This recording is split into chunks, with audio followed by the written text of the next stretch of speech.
திருச்செங்கோட்டு முருகப்பெருமானுடைய கருணையினாலே சிதம்பர ஐயருக்கும் மகாலட்சுமிக்கும் 2 குழந்தைகள் பிறந்தன. மூத்த குழந்தை பெண் நாகம்மாள் என்று பெயர் வைத்தார்கள். 2வது குழந்தை அர்த்தநாரி ஆண். இந்த அர்த்தநாரி தான் வள்ளிமலை சுவாமிகளாக மாறி பெரிய சித்தராக வாழ்க்கை நடத்தியவர். அவரை பற்றி நாம் சிந்தித்து கொண்டிருக்கிறோம். அர்த்தநாரிக்கு 5 வயசு. அவங்க அப்பா காலமாயிட்டார். இந்த பிள்ளைக்கு படிப்பு வர மாட்டேங்குது. கொண்டே பள்ளிக்கூடத்தில் சேர்த்தா கூட இருக்கிற பையனை பிடிச்சி தள்ளி விட்டுட்டு வந்துடுறான். என்ன செய்கிறது? இந்த படிப்பு இவனுக்கு வரவில்லை. கையெழுத்து போடக்கூட தெரியாது, எழுத்து கூட்டி படிக்க தெரியாது.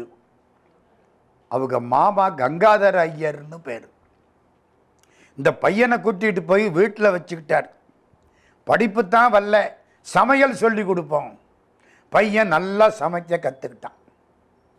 அந்த காலத்திலே ஆண்கள் தான் சமையலில் கெட்டிக்காரர்களாக இருந்திருக்கிறார்கள். நலபாகம் பீமபாகம் அப்படின்னு தான் சொல்றது. அதே மாதிரி இந்த பையன் நல்லா சமைக்க கற்றுக்கொண்டு விட்டான். வயசு 9 வயசு. மாமா கங்காதர ஐயர் பார்த்தார். அவருக்கு ஒரு பொண்ணு சுப்புலட்சுமின்னு 5 வயசு. இந்த பையனுக்கு கல்யாணம் பண்ணி வச்சு விட்டார். அந்த காலம் கரெக்டாக சொல்ல போனால் 1879. அர்த்தநாரி பிறந்தது 1870. கல்யாணம் 1879. 9 வயசு பையன், 5 வயசு பொண்ணு. மாமா கங்காதர ஐயர் கல்யாணம் பண்ணி வச்சுட்டார். இப்போ சாப்பாட்டுக்கு என்ன செய்கிறது? இவனுக்கா ஒன்றும் தெரியாது, சமையல் தெரியும், நன்றாக சமைக்க தெரியும். மைசூர் அரண்மனைக்கு போனான். மகாராஜாட்ட வேலைக்கு சேர்ந்தான். 12 வயசு 13 வயசு வேலை பார்த்துக்கிட்டு இருக்கான். என்ன வேலை? சமைக்கிற வேலை. நன்றாக சமைப்பான், சுவையாக சமைப்பான். கைவசம் அந்த தொழில் உண்டு. நன்றாக சமைக்கிறான். இந்த சமைக்கிறதுக்கும் சமயத்துக்கும் ஒரு தொடர்பு உண்டு. சமயம்னா பக்குவப்படுத்துவது, சமைத்தல்னா அதுவும் பக்குவப்படுத்துவது. இந்த ஆன்மாவை பக்குவப்படுத்துறது சமயம், உணவை பக்குவப்படுத்துவது சமைத்தல். ஒரு பெண்ணு பெரிய பெண்ணாயிட்டா சமைஞ்சிட்டாள்னு சொல்கிற பழக்கம் உண்டு. வாரியார் சுவாமி அருமையாக சமைப்பார். ஒரு முறை காசி யாத்திரை போன பொழுது சமைக்கிற ஐயருக்கு உடம்பு சரியால்ல. வாரியார் சாமி அன்னைக்கு சாயந்தரம் நல்லா பருப்பு பொங்கல் சமைச்சிட்டார். அருமையான பருப்பு பொங்கல் சாம்பார். எல்லாரும் சாப்பிட்டாங்களாம். மறுநாள் காலையில் எல்லாரும் போய் சாமி காலில் விழுந்தாங்களாம். என்னன்னாராம், இனிமேல் நீங்களே சமைச்சிருங்க. சாமி சொன்னாராம், இந்த சமையல் இல்லை, அந்த சமையல் எனக்கு தெரியும். மனத்தை பக்குவப்படுத்துவது சமயம். சமயத்துக்கு தகுந்தாப்புல மாறுறது சமயம் இல்லை, மனத்தை பக்குவப்படுத்துவது சமயம். இவருக்கு என்ன சமையல் தெரியும்? உணவு சமையல் தான் தெரியும். சரி, சமைக்க ஆரம்பித்தார். மைசூர் அரண்மனையிலே நம்முடைய அர்த்தநாரி சமையல்காரராக இருக்கிறார். 3-4 வருஷம் ஆச்சு. அங்கே ஒரு கல்யாணம். அந்த கல்யாணத்துக்காக இவர்கள் எல்லோரும் போயிருக்கிறார்கள். மைசூர் அரண்மனையில் வேலை பார்க்கக்கூடிய யாரோ ஒருத்தர் வீட்டு கல்யாணம். அந்த பொண்ணுக்கு கல்யாணம். எல்லாம் போய் உட்கார்ந்து இருக்கிறாங்க. மாப்பிள்ளை பையன் தாலியை கட்ட போகிறான். திடீர்னு கீழே விழுந்தா கால் கை வலிப்பு. காக்கா வலிப்பு இல்லை, நம்ம தப்பாக சொல்கிறோம். அது கால் கை வலிப்பு. கால் கை வலிப்பு வந்தது, விழுந்தான், இறந்து போயிட்டான். தாலி கட்ட போனவன் இறந்து போயிட்டான். இனிமே இந்த பொண்ணை யாரு கல்யாணம் பண்ணிக்குவா? அந்த காலத்திலே அது ஒரு பெரிய பிரச்சனை. இந்த பொண்ணுக்கு இன்னி மாப்பிள்ளையே கிடைக்காது. பொண்ணுடைய அப்பா கண்ணீர் விட்டு அழுதார். பெண் ஒரு பக்கம் அழுதாள். மைசூர் மகாராஜா கூப்பிட்டார். இந்த பொண்ணுக்கு ஒரு மாப்பிள்ளை இருக்கான். யாரு? அர்த்தநாரி. அர்த்தநாரி சமயக்காரன். வந்தா, இந்த பொண்ணை நீ 2ஆம் தாரமாக கல்யாணம் பண்ணிக்கோ. பொண்ணு பேரு நஞ்சம்மாள்னு பேர். அங்கே சுப்புலட்சுமி அவ ஒருத்தி. இப்போ நஞ்சம்மாள். மகாராஜா கட்டளை. சரி, இவன் சமையலுக்கு 2 தாரம். 2 தாரத்துக்கு நீ சாப்பாடு போடணும். 2 தாரத்து பண்டாட்டியவும் கூட்டி வந்து மைசூரில் வச்சுக்கிட்டான். அர்த்தநாரிக்கு 2 சம்சாரம், ஒன்று சுப்புலட்சுமி, இன்னும் ஒன்று நஞ்சம்மாள். குழந்தை பிறந்தது. முதல் மனைவிக்கு 2 பையன் 1 பொண்ணு, 2வது மனைவிக்கு 2 பொண்ணு 1 பையன். அப்படியே மாறிடுச்சு. குடும்பம் நடத்தணும், சாப்பாட்டுக்கு வழி, இவ்வளவுதான். கஷ்ட ஜீவனம். என்ன ஆச்சு தெரியுமல்ல, கடவுளுடைய கட்டளையின் முதல் மனைவி இறந்து விட்டாள்.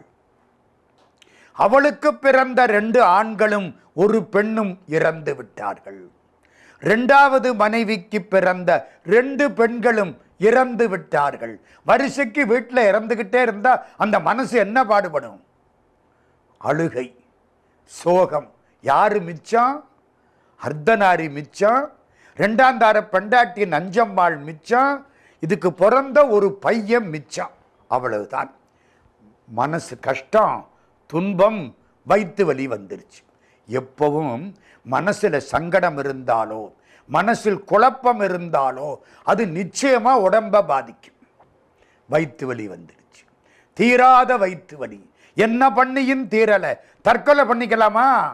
இறந்து போயிடுவோம், வேண்டாம், வாழ்க்கையே போய்விட்டது, இத்தனை பேர் இறந்தாச்சு, நான் இறந்து போறேன். அடுத்த வீட்டுக்காரர் சொன்னார், இறந்து போறேன்னு தீர்மானம் பண்ணிவிட்டேன், பழனிக்கு போ, பழனி ஆண்டவனை கும்பிட்டு புட்டு இறந்து போ, அடுத்த பிறவியாவது நிம்மதி கிடைக்கும். பழனிக்கு போய் பழனி ஊரை கும்பிட்டாலே புண்ணியமா. திருப்புகள் பாட்டு சொல்லுது, ஒரு பொழுதும் 2 சரணம் நேசத்தே வைத்து உணரேனே, உனது பழனி மலையனும் ஊரை சேவித்து அறியேனே. உன்னை சேவித்து அறியேனே இல்லை, பழனி மலையனும் ஊரை சேவித்தறியேனே. பழனிங்கிற ஊரை கும்பிட்டாலே புண்ணியம். பழனிக்கு போ, பழனி ஆண்டவனை கும்பிடு, அதுக்கப்புறம் தற்கொலை பண்ணலாமா வேண்டாமான்னு சிந்தித்துக்கொள், புறப்படு. மைசூர்ல இருந்து அர்த்தநாரி, நஞ்சம்மாள், 1 ஆண் குழந்தை, 3 பேரும் புறப்பட்டாங்க. ஏதோ ஒரு பெட்டி, பெட்டியில கொஞ்சம் ஏதோ கைவசம் இருந்த சில உடுப்புகள், 2 நகை, அவ்வளவுதான். ஜோலார்பேட்டையில் வந்து இறங்கினா பெட்டி திருடு போயிடுச்சு. சுத்தம், ஒன்றும் கிடையாது. சரி, வேற வழி கிடையாது. பழனிக்கு வந்தாச்சு. கண்ணீர் விட்டு அழுதார். நான் தற்கொலை பண்ணிக்கிறேன், இறந்து போறேன், எனக்கு ஒன்றும் வேண்டாம், அடுத்த பிறவியிலையாவது நிம்மதியை கொடு எம்பெருமானே, அடுத்த பிறவியிலையாவது நிம்மதியை கொடு. திமிர உததி அணைய நரக ஜனன மதனில் விடுவாயேல், செவிடு குருடு வடிவு குறைவு சிறிது மிடியும் அணுகாதே, அமரர் வடிவும் அதிக குலமும் அறிவு நிறையும் வரவே, நின் அருள தருளி எனையும் மனதோடு அடிமை கொளவும் வரவேணும். திருப்புகள். அது மாதிரி கண்ணீர் விட்டு அழுதார். என்ன செய்யணும்? 3 பேரும் தற்கொலை பண்ணிக்கிட்டு இறந்து போகணும். கடைசி நிமிஷம் ஆயிடுச்சு வாழ்க்கையில். பழனி ஆண்டவனை கும்பிட்டு வெளியில வர்றாங்களா, எதிர்த்தாப்புல கோயில் அர்ச்சகர் வரார். அர்த்தநாரி பூணூல் போட்டிருக்கான். பூணூலை பார்த்தார். நீ யாரு, எந்த ஊரு? அர்த்தநாரி. சொந்த ஊரு திருச்செங்கோடு. இப்போ எங்கே இருந்து வர்ற? மைசூர்ல இருந்து வர்றேன். நீ பிராமணன் தானே? ஆமா. வேலை பார்க்குறியா? ஒரு வேலையும் இல்லை. நான் ஒரு வேலை கொடுத்தா செய்வியா? என்ன வேலை? மடப்பள்ளியில் வேலை. பழனி ஆண்டவன் கோயிலில் வேலை பார்த்தவர் இறந்து போயிட்டார், ஆள் கிடையாது, சிரமமா இருக்கு, நீ வேலை பாரு, உன் பையனுக்கு படிப்புக்கு நான் ஆச்சு, நீ இருக்கிறதுக்கு வீடு ஏற்பாடு பண்ணி தர்றேன். எப்படி இருக்கும்? நான் சாக போறேன், பழனி ஆண்டவன் வந்து தடுத்து ஆட்கொள்கிறான். சரின்னு ஒத்துக்கிட்டார். இந்த வயிற்று வலியை என்ன பண்றது? வயிற்று வலி விடாம இருக்கு, விடு தீரணுமே. குருக்கள்கிட்ட கேட்கிறார், பல வருஷமா வயிற்று வலி தாங்கலை, அதான் தற்கொலை பண்ணிக்க நினைச்சேன். கவலைப்படாதே, பழனி ஆண்டவனுக்கு ராக்கால சந்தனம் உண்டு, அதை வாங்கி சாப்பிடு. அது என்ன ராக்கால சந்தனம்? பழனி ஆண்டவனுடைய திருமேனி 9 மூலிகைகளால் ஆனது. சொல்லப்போன பாஷாணம், விஷம். 9 பாஷாணங்கள். அதுக்கு மேலே ஒரு கோட்டிங். ராத்திரிக்கு நல்ல சந்தனத்தை, நல்ல சந்தனம் கல்லில் வச்சு அரைக்கணும். இவ்வளவு சந்தனம் நெஞ்சில் வைப்பாங்க. வச்சுட்டு மறுநாள் காலையில் 5 மணிக்கு அந்த சந்தனத்தை எடுப்பாங்க. அது பெரிய பிரசாதம். கொஞ்சம் போல் சாப்பிட்டா உரப்பாக இருக்கும். துளசி சாப்பிட்டாப்பில் இருக்கும். சாப்பிட்டா வயிறு கபகபன்னு பசிக்கும். 4 இட்லி சாப்பிட்றவன் 40 இட்லி சாப்பிடுவான். நான் 1 வருஷம் பழனியில் ஆண்டவர் கலைக்கல்லூரியில் பேராசிரியராக வேலை பார்த்தேன். அப்போ இதெல்லாம் சாப்பிட்ருக்கேன், எனக்கு நல்லா தெரியும். ராக்கால சந்தனத்தை சாப்பிடு. ராக்கால சந்தனம் வந்தது, ஒரு உருண்டை. முருகா, இது அபிஷேக பால் குடி. 3 நாள் வயிற்று வலி சரியா போச்சு. தீராத குன்ம நோய் இன்றைக்கும் தீருகிறது. பழனி ஆண்டவனுடைய திருமேனி அப்படி. ஜென்ம வெப்பு பிணி அகற்றும் சஞ்சீவி தலையவரு பழனி மலையில் சகல உலகினரும் அடி பரவ உரு பொருள் உதவு தண்டபாணி தெய்வமே. ஜென்ம பிணி, வெப்பு பிணி எல்லாம் போயிடும். அர்த்தநாரிக்கு இப்ப வேலை கிடைச்சிருச்சு, பிள்ளைக்கு பள்ளிக்கூடம் கிடைச்சிருச்சு, வீட்டுக்காரம்மாவுக்கு ஒரு வீடு கிடைச்சிருச்சு, குன்ம நோய் போய்விட்டது. முருகா முருகா முருகா முருகா. இந்த கோயிலுக்கு முன்னால் போய் வழிபாடு செய்து அங்கே மடப்பள்ளியில் விதவிதமாக சமைச்சு பழனி ஆண்டவனுக்கு முன்னால் வச்சு கும்பிடுறாரா. 1908 8ன்னா இவருக்கு 38 வருஷம் ஆச்சு. நம்ம அர்த்தநாரிக்கு 38 வருஷம். மறந்துடாதீங்க, கையெழுத்து போடக்கூட தெரியாது, தமிழ் தட்டு தடுமாறி கூட படிக்க தெரியாது, சமைக்க தெரியும். 1908 பழனியில் நின்று கும்பிடுற பொழுது பின்னால மதுரையிலிருந்து வந்த ஒரு பெண் அழகா ஒரு பாட்டு பாடுறாங்க, திருப்புகழ் பாட்டு. வங்கார மார்பிலணி தாரோடு எற்கோடசைய அப்படின்னு தொடங்குற பாட்டு. அந்த பாட்டை கேட்டுக்கிட்டே இருந்தார். அட, இந்த சந்தை நல்லா இருக்கே.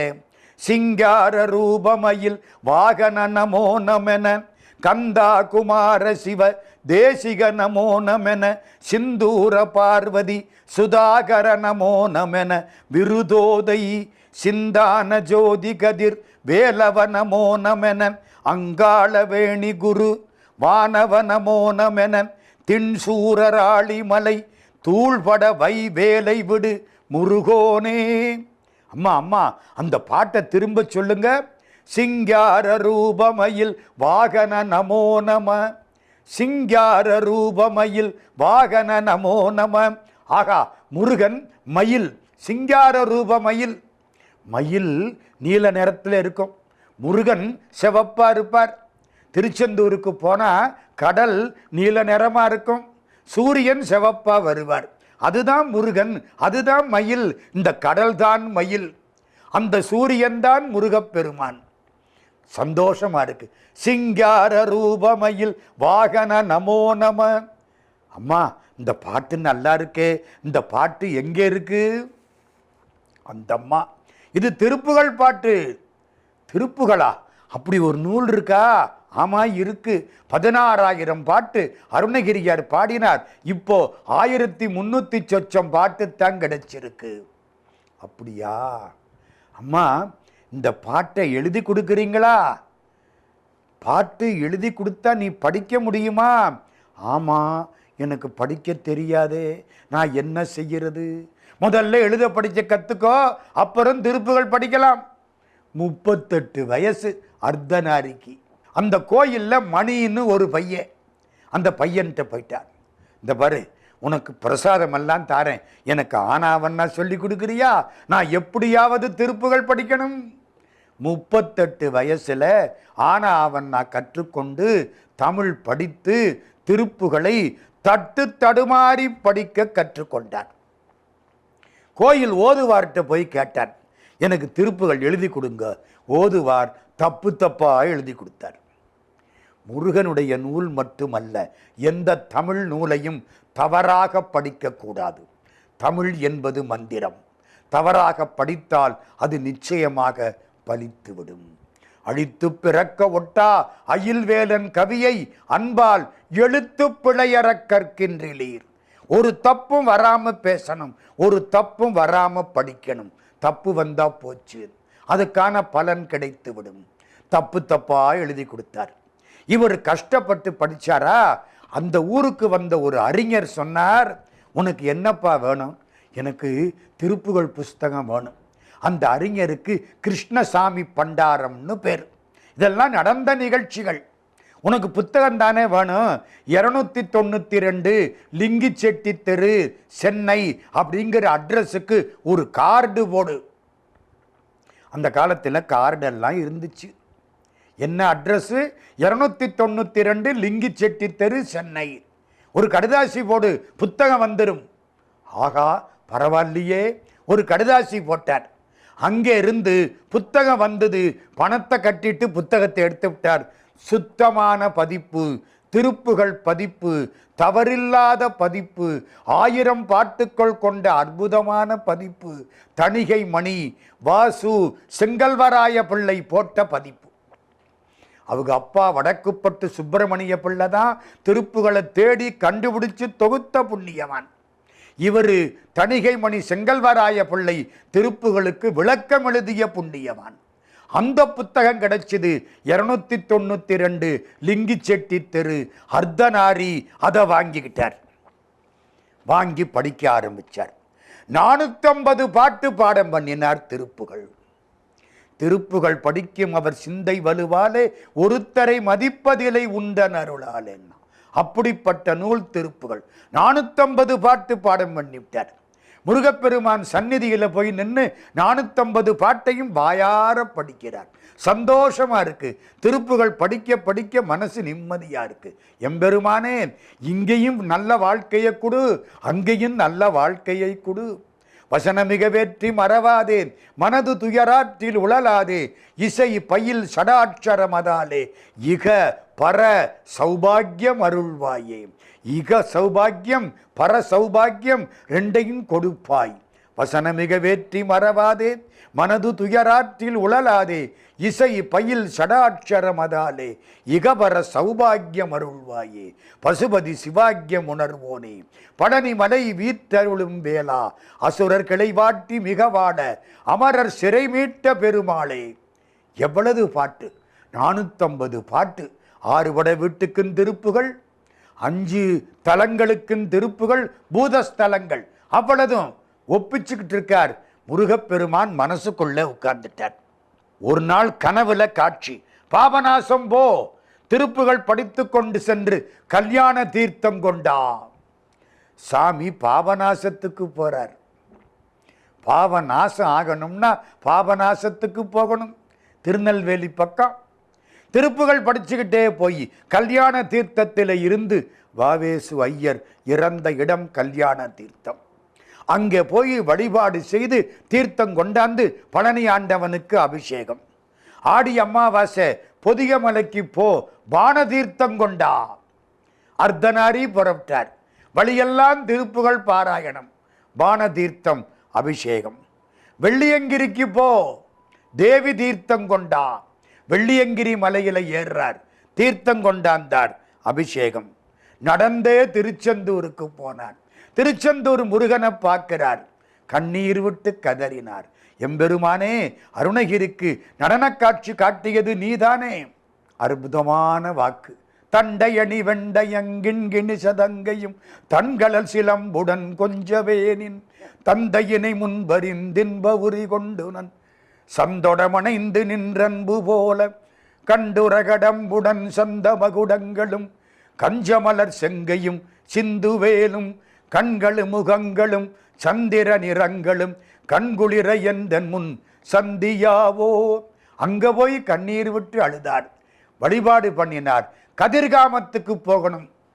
கதிர்காமத்துக்கு போகணும்னா கப்பல்ல போகணும். என்ன செய்யலாம்? கப்பல் அதிகாரி வீட்டில் போய் சமைக்கிற ஆளா சேர்ந்தார். 6 மாசம் சமைச்சார். அவர் என்ன வேணும்னு கேட்டார். அனுமதி வேணும். கதிர்காமத்துக்கு போனார். கதிர்காமத்து முருகனை பார்த்து 6 மாதம் அங்கேயே தங்கினார். பொண்டாட்டி பிள்ளை எல்லாம் முருகன் பார்த்துக்குவான், இனிமே திருப்புகழ் தான் எனக்கு எல்லாம். கதிர்காமத்து பெருமானை வணங்கி அங்கிருந்து நேர திருவண்ணாமலைக்கு வந்தார். திருவண்ணாமலையில் சேஷாத்திரி சுவாமிகளை சந்தித்தார், ரமண பகவானை சந்தித்தார். அவர்கள் சொன்னபடி வள்ளிமலைக்கு வந்தார். வள்ளிமலையில் ஒரு ஆசிரமத்தை உண்டாக்கினார். வள்ளிமலை சுவாமிகள் சச்சிதானந்த சுவாமிகள் என்ற பெயரில் திருப்புகளை பரப்பினார். சேஷாத்திரி சுவாமிகள் இவருக்கு அடிக்கடி காட்சி கொடுத்தார். சிறந்த சித்தர்களில் திருத்தணிப்பதியில் வாழ்ந்து திருப்புகளை பரப்பிய ஒரு பெரும் சித்தர் நம்முடைய வள்ளிமலை சுவாமிகள்.